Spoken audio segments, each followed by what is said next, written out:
ധർമ്മസ്ഥലയിൽ തെരച്ചിലിന് ground penetrating radar കൊണ്ടുവരണമെന്ന ആവശ്യം ശക്തമാക്കി action council.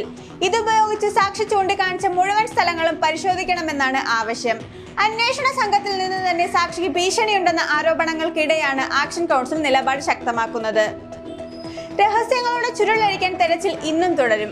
എന്നാൽ 11ാം പോയിന്റിലാണ് ഇന്നത്തെ പരിശോധന. അതിനിടെ ധർമ്മസ്ഥലയിൽ ഇന്ന് തിരച്ചിൽ 6ാം ദിനത്തിലേക്ക് കടക്കുകയാണ്.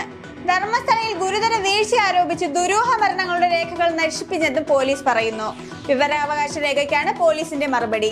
2000 മുതൽ 2025 വരെയുള്ള കേസുകളുടെ രേഖകൾ നശിപ്പിച്ചത് അപ്രധാനമായതും കാലഹരണപ്പെട്ടതുമായവയാണെന്നും വിശദീകരണം. കൊലപാതകങ്ങൾ മറയ്ക്കാനാണ് ആക്ഷൻ കൗൺസിൽ. എന്നാൽ ധർമ്മസ്ഥല കൂട്ടക്കൊല കേസിൽ സുപ്രധാന തീരുമാനം എടുക്കുന്ന ദിവസമാണ് ഇന്ന്. കാരണം ഇനി 3 പോയിന്റുകളാണ് മാർക്ക് ചെയ്തിട്ടുള്ളവയിൽ പരിശോധിക്കാനുള്ളത്. അതായത് സ്പോട്ട് നമ്പർ 11, 12, 13.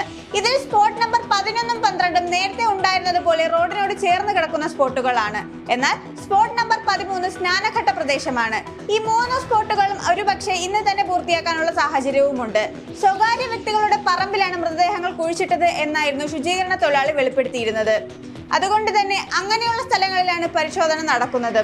ഇതിനു മുമ്പ് 14ാമത്തെ പോയിന്റ് ഒരു ഉന്നത വ്യക്തിയുടെ പറമ്പാണെന്നും അതുകൊണ്ട് കുഴിച്ച് പരിശോധിക്കാൻ നോക്കിയപ്പോൾ അത് കോടതിയുടെ അനുമതിയോട് കൂടി മാത്രം പരിശോധിക്കാം എന്നും പറഞ്ഞ് 13 വരെയുള്ള സ്പോട്ടിന് മാത്രമാണ് പരിശോധനയ്ക്കായി മാർക്ക് ചെയ്തിരുന്നത്. അതുകൊണ്ട് തന്നെ 13 വരെയുള്ള സ്പോട്ടിൽ ആണ് SIT പരിശോധന നടത്തുന്നത്.